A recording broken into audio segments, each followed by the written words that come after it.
Welcome back to the program. Well, as we're all aware, Sidney Crosby's overtime goal was a huge goal, but where will it be in 38 years from now? Will we still remember this goal as, where we were at the time when Canada beat the U.S. at the Olympics in Canada? Will it be as big as Paul Henderson's goal back in 1972? So let's ask the man himself what he feels about it. Joining me on the phone line is Paul Henderson. Hello, Paul.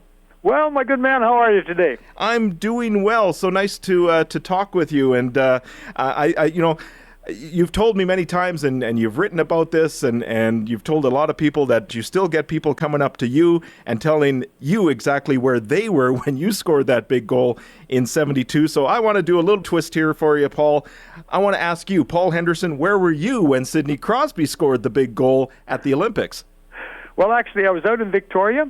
I missed the first period because my wife and I were speaking at a marriage conference, and we had to give a talk, so I watched the second and third period and kept watching my watch, and when they tied it up at the end, and I had to run and do another talk, and so I was in the middle of a talk, and I gave the audience permission. I said, if anybody's got a radio or an iPod and you hear a score, please shout it out. And so about 15 minutes into the talk, this lady yelled, "Crosby has scored, we won." Well, everybody jumped up, and I'd never done it before. I actually led the whole group. Can you believe me, Paul Henderson, leading the singing of "O Canada"? And the whole 125 couples stood up, and we sang "O Canada" at the top of our lungs, and we're as proud as punch. And even Victoria, we went out on the streets afterwards. I mean, there was flags and cars and tooting of horns, and it was an incredible celebration. Well, Paul, how would you compare that to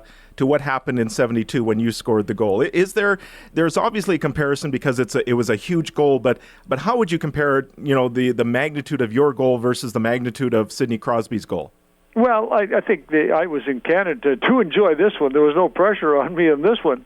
I think that a little different situation in the sense that Americans, it's tough to get upset at the Americans. I mean, it was such a great hockey game, and it was really played. It was a tough game, but really played very cleanly, I think. And in 72, I mean, we hated the Russians and the communists and everything about them, but it's kind of tough to get upset with the Americans. So I don't think there was the intensity in it, but there was still very much the Canadian pride. I mean, I wanted to win this series as bad as we did in 72, just to, let the world know that we are the best hockey players in the world. And under pressure, we can play well and really do well. But obviously, it's now known that there are, there's 6 or 7 countries that legitimately have a shot at winning the Olympics. Were you able to watch Canada beat the Russians in the series? Well, I watched the first period. The bad news of that, too, they did some interviews with me, and I said, I'm really hoping Canada's leading 3-0 after the first period, because I have to get on a plane and fly to Victoria after the first period. And so when it was 4-1, we got on the plane and felt pretty good about that. And the captain was really good. I had a chat with him, and I said, you need to let us know. So he told us the score after the second period and the score after the third period. But when we're leading 4-1, I knew we weren't going to lose that game. Well, when you see, when you watch games between Canada and Russia today, what kind of memories does that bring up for you?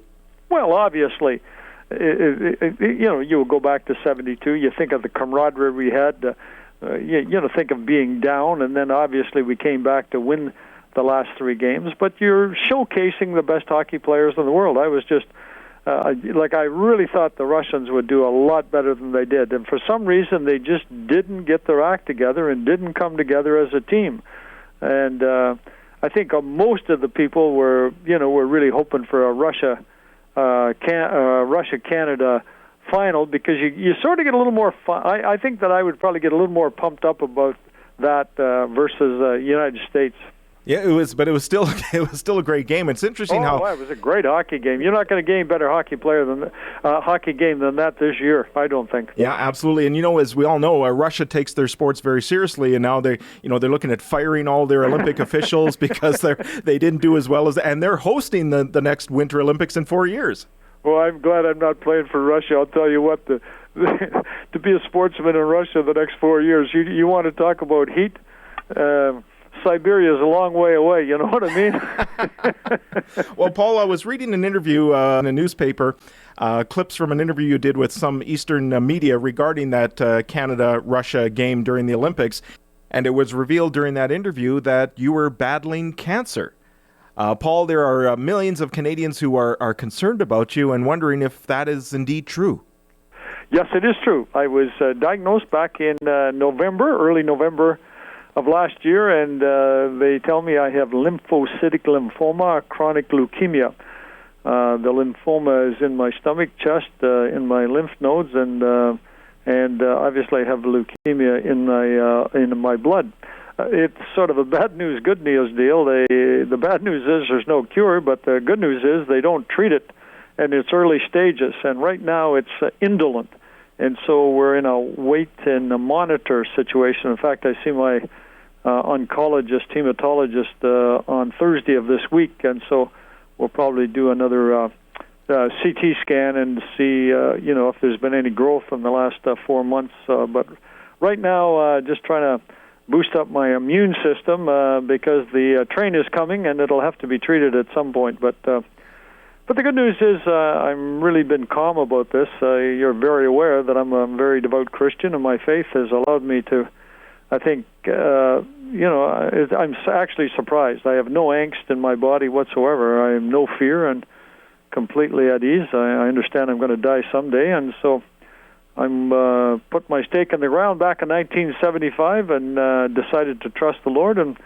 that's what I've been doing every day since. Get up in the morning, okay, Lord, I got another day, let's give it the best shot, and if I wake up tomorrow, we'll do it again tomorrow. And so really nothing has changed other than I'm full of cancer, and so we'll handle it just like everything else in life. Nobody's got a wrinkle-free life, and I mean, I'm not the only person in this country that's battling cancer, so I don't, but the good news is I've never been, why me or felt any pity or anything like that, because it's just a reality of life. You're going to die sometime, and I always told my wife I'd probably die of a heart attack with my genes, but and I probably still will. I'll probably beat this off and still die of a heart attack, so there's no sense getting uptight about it. Well, for many, many years, you've been encouraging so many people, you and your wife Eleanor, through marriage courses, and also, you encouraging lots of men, to be godly men. I mean, you sound great, and I mean, what a testimony, Paul, that, you get this diagnosis and you just seem so upbeat about it. Well, you see, I had 6 concussions along the way, too, and the brain damage probably doesn't hasn't hurt me in handling this either, but well, you can't do, you just like you say, everybody gets dealt, you get dealt a hand and you got to play it. And so this is a hand I've been dealt for this time of my life, and we're going to, obviously I'm going to try to do everything I can to live as long as I can. I've certainly got no desired death wish or anything like that. And so I'm certainly we've been educating ourselves like crazy and seeing the best way to handle it, and that's the way I think you handle anything in life. You meet it head on and educate yourself, and then try to deal with it. Well, I know that many people who know of you are praying for you, and those of us who know you personally continue to pray for you, Paul and Eleanor, and your whole family. Well, I appreciate it, Wade. I think my wife and I fully realize. I think we're just sort of being carried along on the wings of a lot of people's prayers. So it's been a pretty smooth ride so far. Well, Paul, always a pleasure. Thank you for being on the program. God bless you, and we'll look forward to speaking with you again. Yeah, for sure, Wade. Take care. God bless. Hockey legend Paul Henderson, and weighing in on the big goal from Sidney Crosby, but also giving us an update on his health. Boy, what a testimony. What a testimony. What a great guy.